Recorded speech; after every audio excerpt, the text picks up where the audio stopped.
Siapa di sini yang masih ragu dan nganggep kalau investasi kripto itu nggak jelas karena nggak ada fisiknya? Cryptocurrency sering dibilang sebagai investasi yang nggak jelas karena nggak ada fisik dan nggak ada fundamentalnya. Terus sering juga dibanding-bandingin sama saham, yang jelas-jelas ada perusahaannya. Nah, gue mau ngasih tau ke kalian kalau ternyata perbandingan kayak gitu tuh sebenarnya udah nggak relevan dan nggak tepat. Coba deh kalian cek, perusahaan taksi burung biru itu sekarang nilainya berapa? Dibandingin sama nilai perusahaan transportasi online karya anak bangsa yang hijau itu. Nilainya ternyata lebih besar perusahaan transportasi online, yang padahal mereka tuh udah nggak punya armada atau aset fisik sendiri. Terus coba deh, kalian yang merasa anak muda, gue mau nanya, kalian lebih sering pegang uang cash atau ngisi saldo e-wallet atau saldo e-commerce? Jujur, kalau gue sendiri sih lebih sering isi saldo e-wallet daripada pegang uang cash. Berarti ini tandanya apa? Ternyata nggak selamanya sesuatu yang berwujud itu pasti lebih bernilai. Dan nggak selamanya sesuatu yang nggak ada wujudnya berarti nggak bernilai. Hal ini karena suatu aset bisa dinilai berharga atau enggak, itu dilihat dari manfaat dan kegunaannya. Kalau suatu hal itu bisa memberikan manfaat kepada penggunanya, maka hal itu jadi berharga. Terus gimana dong cara menilai aset kripto yang padahal nggak ada wujudnya? Hai, gue Dila. Di video ini gue akan ngejelasin dengan lengkap supaya di akhir video ini kalian bisa paham kenapa kripto bisa bernilai dan berharga padahal nggak ada fisiknya alias goib. Tapi sebelum gue mulai, jangan lupa untuk like, share, dan subscribe ke channel Koinvestasi.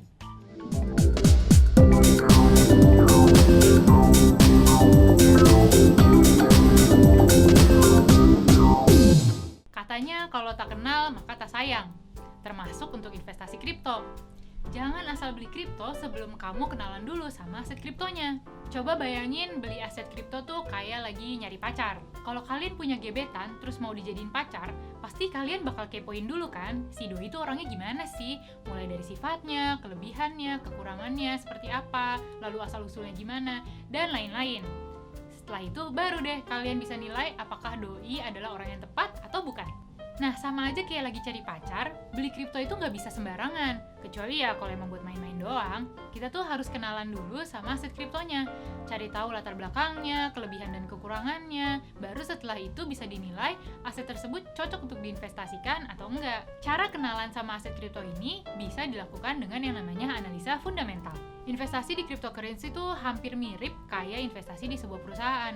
Kita harus tahu dulu siapa foundernya, bergerak di bidang apa, dan solusi apa yang mereka tawarkan. Bedanya, kalau investasi di sebuah perusahaan atau investasi saham itu kan analisa fundamentalnya dilakukan dengan membaca laporan keuangan suatu perusahaan.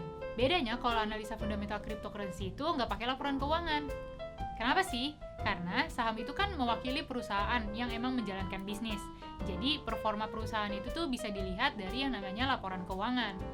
Sedangkan kalau cryptocurrency itu sebenarnya lebih kayak ke produk gitu. Jadi kenalannya itu bukan dari laporan keuangannya. Untuk bisa kenalan sama cryptocurrency, itu ada beberapa hal yang harus kita perhatiin. Mulai dari fungsinya, teknologinya, tim pengembang atau penciptanya, ekosistem dan komunitasnya, serta tokenomics-nya. Biar nggak bingung, stay tune karena gue bakal jelasin satu-satu. Yang pertama, kita harus cari tahu dulu tentang fungsinya atau kegunaannya. Jadi setiap project cryptocurrency atau aset kripto itu menawarkan fungsi dan solusi atas suatu permasalahan yang berbeda-beda. Kalian harus perhatiin apakah suatu project kripto itu memiliki fungsi dan manfaat yang nyata dan bisa diaplikasikan. Atau sebenarnya project itu tuh cuma ikut-ikutan aja bikin token tanpa ada manfaat yang jelas. Ada beberapa contoh cryptocurrency dengan fungsi yang berbeda-beda. Misalnya Bitcoin yang diciptakan sebagai mata uang virtual untuk transaksi peer-to-peer. Lalu ada Ethereum yang merupakan sebuah blockchain yang berfungsi untuk mewadahi smart contracts, decentralized apps, atau proyek kripto lainnya untuk berdiri dan bekerja. Lalu ada Uniswap yang berfungsi sebagai sebuah platform perdagangan yang bergerak tanpa pihak perantara atau secara desentralisasi, dan masih banyak lagi proyek-proyek lainnya. Cryptocurrency yang ada sekarang ini jumlahnya udah lebih dari 8 ribuan. Dengan banyaknya ragam proyek cryptocurrency yang ada, teknologinya pun jadi 11-12 alias mirip-mirip. Contohnya nih, ada Ethereum yang merupakan blockchain dengan teknologi smart contracts. Dan ternyata dia punya kompetitor atau saingan blockchain lainnya, yaitu ada Binance Smart Chain, Solana, Cardano, Tezos, dan lain-lain. Nah, kita tuh harus merhatiin apa sih sebenarnya yang membedakan suatu blockchain dengan saingannya atau kompetitornya. Ada beberapa hal yang bisa kita lihat untuk membandingkan ini. Bisa dilihat dari kapasitas transaksi per detik, mekanisme validasi atau protokol konsensusnya, lalu apakah punya kemampuan buat berhubungan dengan blockchain lain alias interoperabilitas. Di tabel ini, gue kasih contoh perbandingan antara Ethereum, Binance Smart Chain, dan juga Solana. Ketiga proyek ini merupakan blockchain yang memungkinkan pembangunan proyek di atasnya menggunakan yang namanya smart contract. Tapi ternyata masing-masing punya kelebihan dan kekurangannya. Intinya, semakin bagus teknologinya, kemungkinan adopsi atau penggunaan dari teknologi tersebut tuh bakal makin banyak. Dan ini memungkinkan untuk mempengaruhi kenaikan harganya juga. Selain fungsi dan teknologinya, kita juga harus perhatiin nih, siapa sih tim pengembang atau pencipta di balik project cryptocurrency tersebut. Apakah tim yang terdiri itu adalah orang-orang yang kredibel? Apakah kompeten sesuai dengan fungsi dan teknologi yang ditawarkan atau enggak? Contohnya Ethereum, yang dibangun oleh Vitalik Buterin, yang memiliki latar belakang sebagai programmer komputer yang memang memiliki ketertarikan besar di dunia kripto. Dia yang menjadi founder dari Bitcoin Magazine, dan kemudian dia tuh menyusun white paper Ethereum untuk menjadi solusi dari beberapa kekurangan yang dimiliki Bitcoin. Vitalik Buterin tentunya nggak sendirian, ada beberapa orang lainnya yang membantu membangun Ethereum, seperti programmer Gavin Wood dan juga ahli matematika Charles Hoskinson, yang sekarang mereka tuh udah cabut dan fokus di proyeknya masing-masing. Gavin Wood di Polkadot dan juga Charles Hoskinson di Cardano. Terus jangan sampai nih misalnya kalian lagi ngincer aset kripto yang bergerak di bidang lending atau pinjam-meminjam. Nah, kalian tuh cek apakah tim pengembangnya punya pengalaman yang relevan di bidang sistem keuangan atau lending atau enggak gitu. Jangan sampai project yang soal lending tapi pengalaman tim pengembangnya atau foundernya di bidang pertanian. Kan jadinya jaka sembung naik ojek alias nggak nyambung, Jack. Informasi seputar tim pengembang dan founder-foundernya itu bisa dicek di website masing-masing atau bisa cek juga riwayatnya di LinkedIn. Dari segi fungsi, teknologi, dan tim pengembangnya udah oke banget nih. Tapi ternyata ada satu faktor eksternal yang harus diperhatiin juga, yaitu ekosistem dan komunitasnya.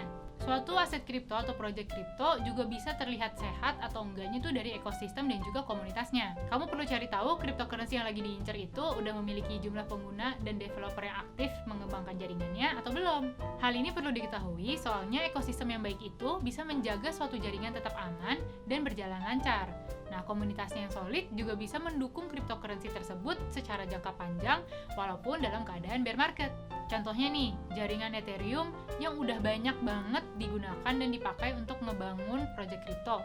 Jadi udah sekitar ada 2.500 sampai 3.000-an project cryptocurrency yang udah dibangun di atasnya. Sehingga komunitas developer dan komunitas investornya pun juga udah besar banget. Nah, yang terakhir ini ada yang namanya token economics atau tokenomics, yaitu bagaimana suatu token berperan dalam ekosistem project cryptocurrency. Tokenomics ini ada sebagai upaya yang dilakukan oleh suatu project cryptocurrency untuk menjaga nilainya sehingga tetap menarik minat investor. Apa aja sih yang ada dalam token economics?